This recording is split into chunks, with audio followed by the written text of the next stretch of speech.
Hello, it's Philip Cargon.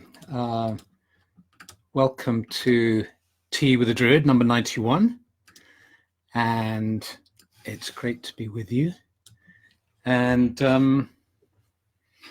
say if you're here and tell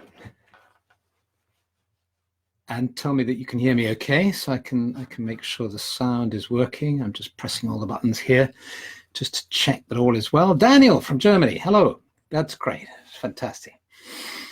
So, Tim, Southampton, Nellie Kelly from Skegness, Hugh from Taiwan again, that's great to see you again, and Kika from Slovakia. I'm starting to recognize all these names now. Kathy from upstate New York, Alma Rose Snyder, yeah, hello from Brazil, Florentino, great.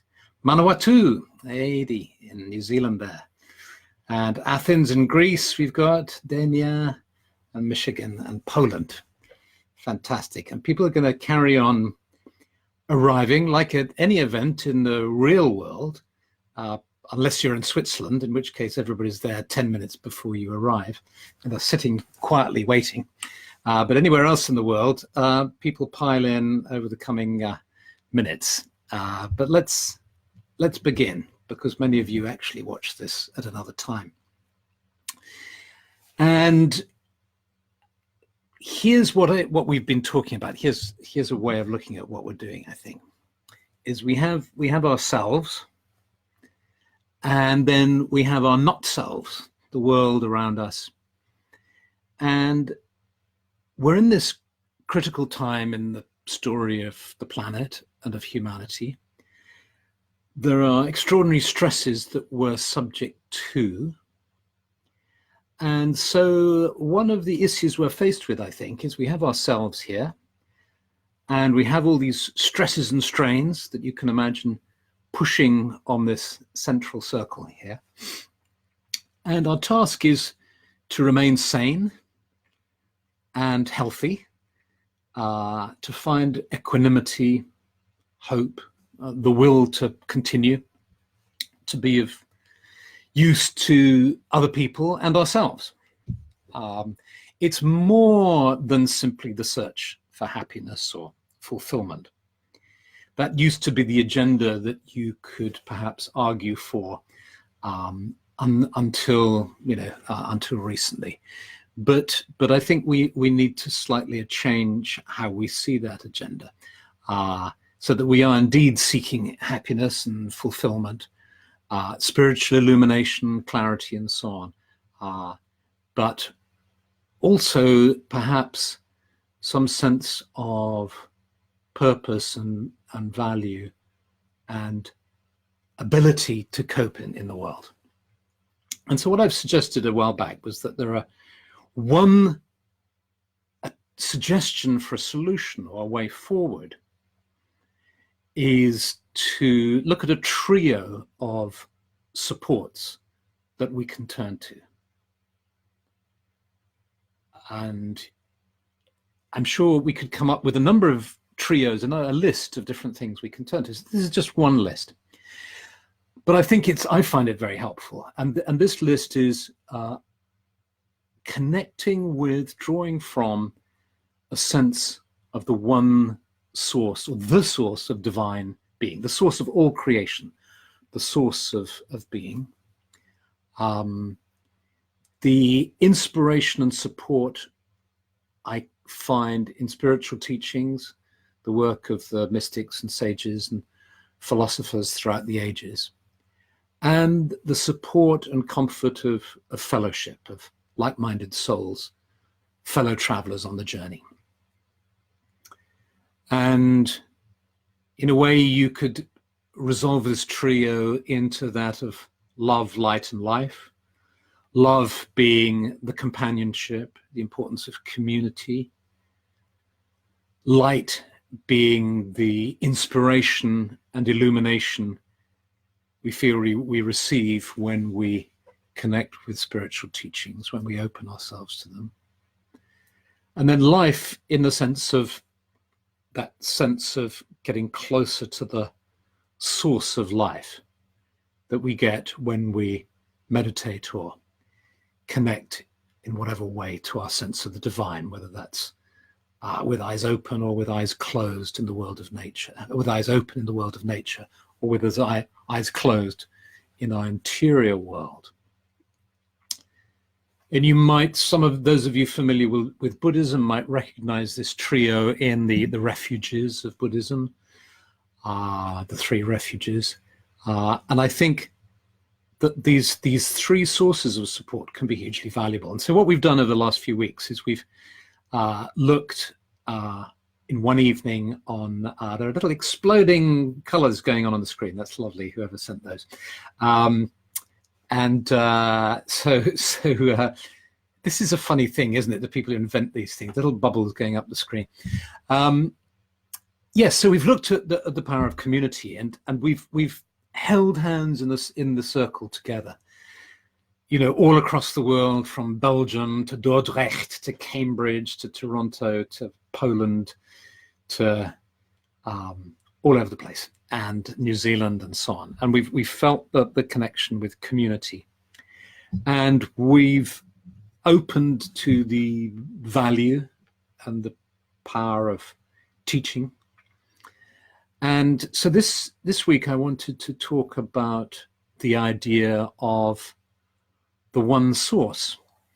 And Druidry provides an interesting angle on this, which is the one source can sometimes be represented as either the grail, chalice, or the cauldron, the symbol of the grail, but from a deeper, more primal level, the cauldron. And in the old stories, the cauldron never ran dry. It always provided food. It was a sort of magical thing. You remember the stories of the Grail, where the Grail lands in the Grail Chapel and provides every night around the round table with whatever food they require, which are interpreted sort of rationally as a completely bonkers idea of a cup arriving and giving one person a hamburger and another person a pile of chips or something like that. But of course, it's not meant to be taken literally. It's symbolic, that the Grail represents the source, and it's this feminine symbol, so the goddess at that level. And the cauldron in the old stories was a perpetual source of food. And in this tradition, it's said that when you connect with the Grail, if you're a storyteller, your supply of stories never runs out. Connect with this primal story of the Grail, of the cauldron, and you will have an endless flow of stories that come to your lips. And there's this huge secret in there, this jewel contained in this idea. The salmon is another powerful symbol in Druidry, and we are urged to follow the salmon in the Druid tradition. And of course, the salmon returns to its spawning grounds, and it goes upstream against the current. So you could get an analogy there with the current of life that wants us to be engaged with chasing money and worrying about politics and worrying about climate change and not that we shouldn't do these things. Of course, it's important. Please don't think I'm suggesting a kind of denial of the world. But the current of popular opinion drags us away from the still center. And what the story of the salmon is telling us is it's bringing us back to the center, the still point. And so in thinking about this theme this afternoon, and thinking about this idea of going back to the source, I Googled the sources of rivers. I just wanted to look at a lot of pictures of the sources of rivers. And I got straight to an article that was entitled "The Humble Sources of 10 Major Rivers." And there's a little piece on, the source of the Ganges and the Thames and the Danube and so on. And of course, the sources of these mighty rivers are tiny. They're little pools, rocks with a bit of water dripping from them. a glacier that's just dripping at the Gangotri, the source of the Ganges, up high up in the Himalayas.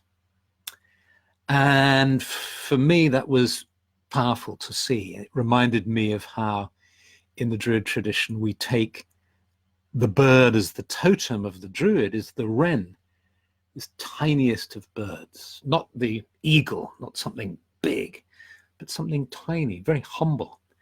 And the Druids in Welsh, the Druid's house is the name for the little nest that the wren makes, and it sits inside this tiny little house. So that's symbolic of smallness, is symbolic of humility and lack of grandiosity, and an appreciation of how to really make progress. We need not to puff ourselves up, but on the contrary, to reduce ourselves like the finest of sauces. You know, this reduction in cooking is a good thing. It just tastes better and better the more you reduce a sauce. That's what we want to do with our souls. We don't want to puff it up. We don't want a souffle. We want a reduced sauce. And so we're going to go to another kind of sauce in our meditation. I thought, let's have our meditation, let's call it meditation to the humble source of the river. So if you're ready, let me just take a sip.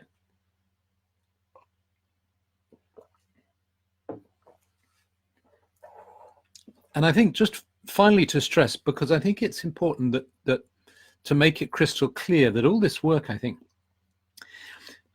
often spirituality can be used either for denial or for kind of running away from the difficult challenges that life confronts us with, either personally in terms of our relationships or of difficulties we need to excuse me, we need to overcome, or on a wider level with the challenges that the social and political and environmental worlds confront us with.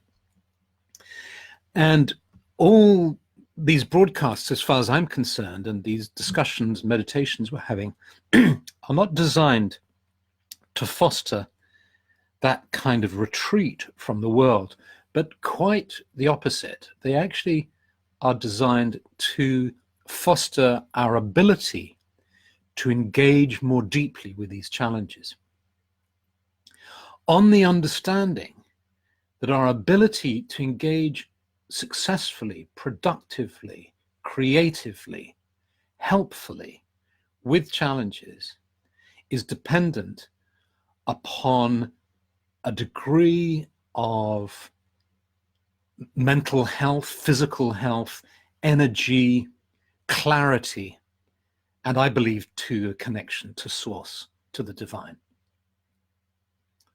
So this isn't a call to escape, but to engage.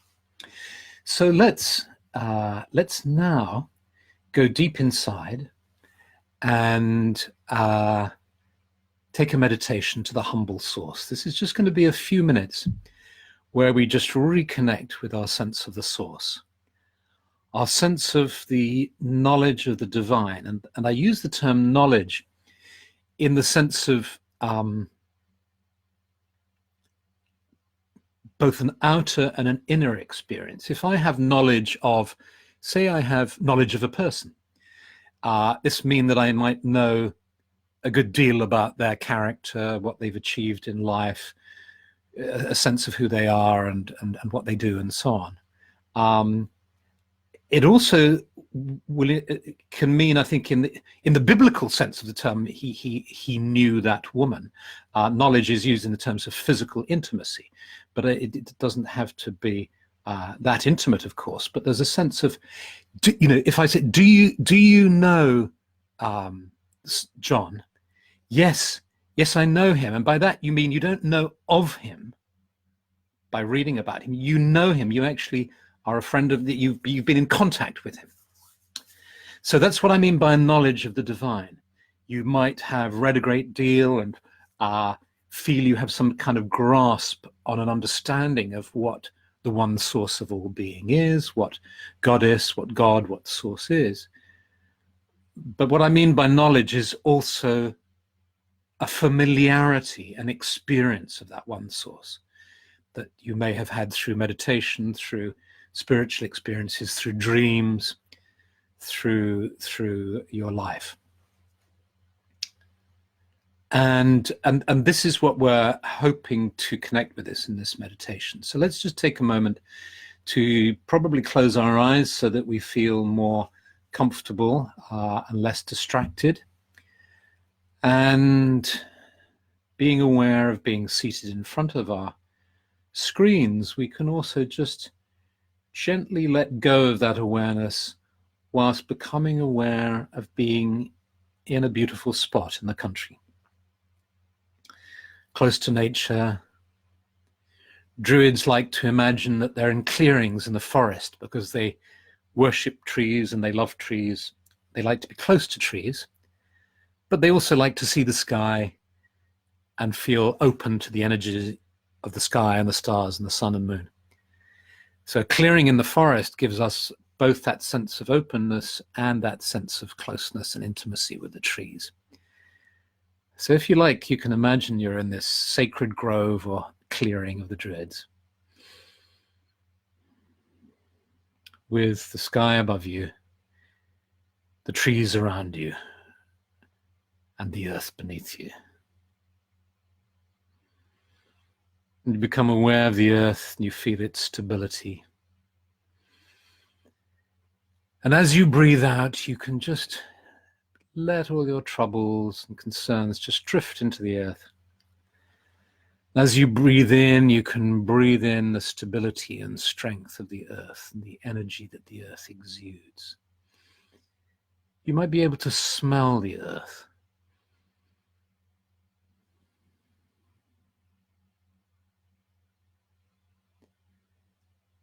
And you become aware of the trees around you. You sense them firmly anchored in the earth. You sense their protection and their power. And you breathe in the scent of the trees.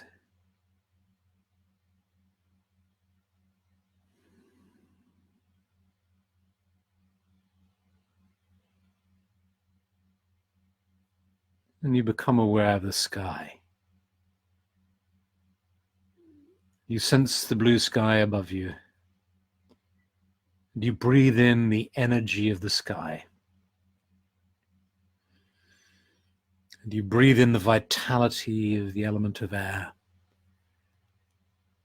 And you feel how this vitality, this energy of the sky, meets the energy of the earth within the center of your being.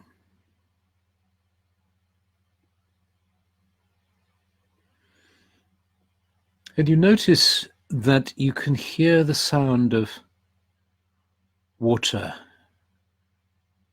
moving. And you might open your inner eyes, your psychic eyes in the grove, or you may just sense that there's a little stream just a little way away from the clearing. And you feel this urge to follow this stream back up to its source. And so you find that there's a path to this stream. And you just move effortlessly along the path, getting closer to the stream's edge until you see the sunlight reflected in the water. You see the water flowing down. And you see that the path leads alongside the stream. And you start to follow it upwards. And it's going up through the woods, the trees gradually clearing, thinning, as you start to get above the tree line.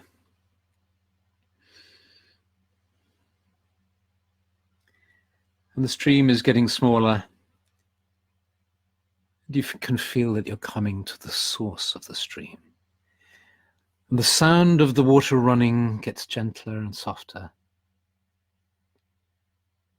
And you can feel a beautiful kind of energy as you approach the source of this stream. It's so subtle and so delicate. And so you approach gently as you see the beginning of this stream, rock stripping, a tiny pool, knowing that this is the beginning of this stream that eventually runs into a great river which runs into the sea. But now you're here at its source, and you tune in to the source of this stream, and you can sense the spirit of the source, and you feel the blessing of the spirit of the source of the stream. And if it feels right, you just dip your fingers in the source and just touch the cool water to your forehead, to your brow, to feel blessed.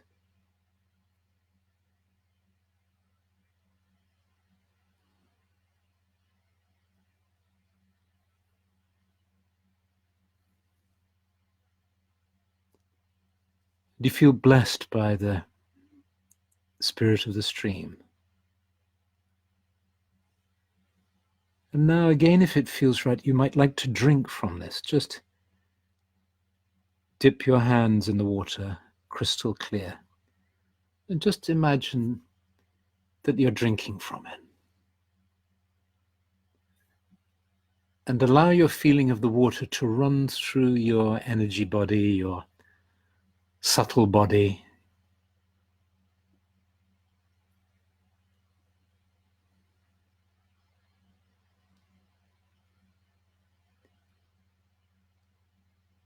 And feeling that freshness and that clarity. You might like to lie down now, beside the source of the stream. And just take a few moments just to gently be in this place. No need for thoughts or words. Just being in the silence for a while.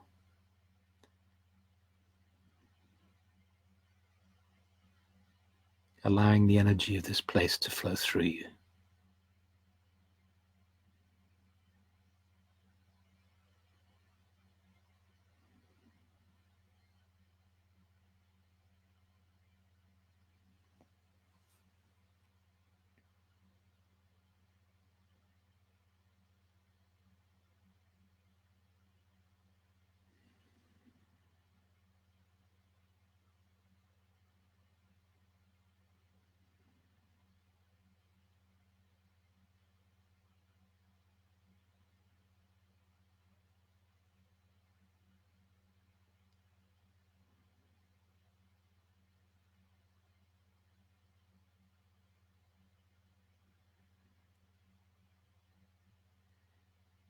And deep down you may well feel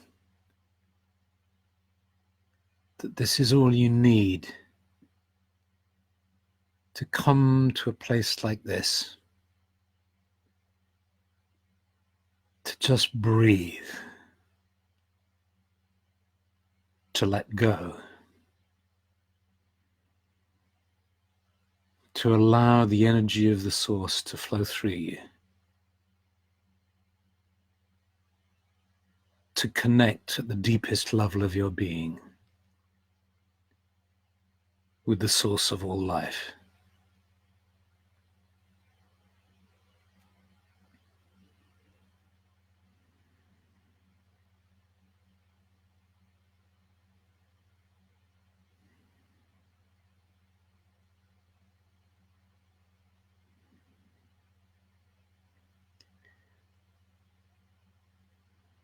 And you may feel how your energy field is filled with a sense of freshness and clarity. And you know that you can return to this place at any time, should you wish. And you give thanks to the spirit of this stream, to the source of the stream. You touch your palms of your hands to the ground, sending your love to this place. And then you lift your palms to your heart, feeling the love in your heart too. And then you take your leave and you travel back to the sacred grove, beside the stream, down the pathway.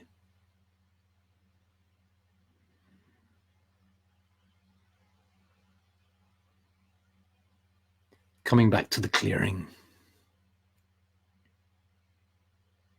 finding your place, sensing the earth beneath you, the trees around you, and the sky above you. And you breathe in deeply and you feel the energy of the sky meeting the energy of the earth within the center of your being. And feeling centered and grounded, fully present, here and now. You allow the awareness of being in the sacred grove to fade as you become aware of being seated in front of your screen. Fully present, here and now.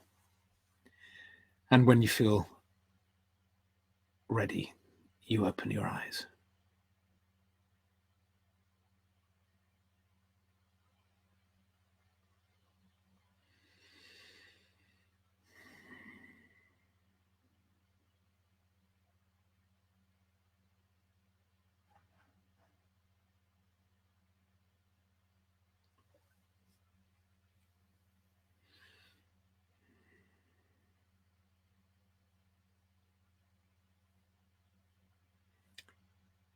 So there, just a short meditation to the source.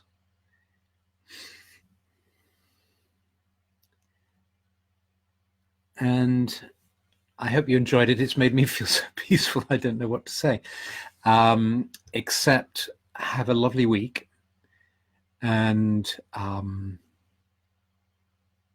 hope this presentation of these 3 ways in which we can resource ourselves, find equanimity and calm within ourselves can be of help.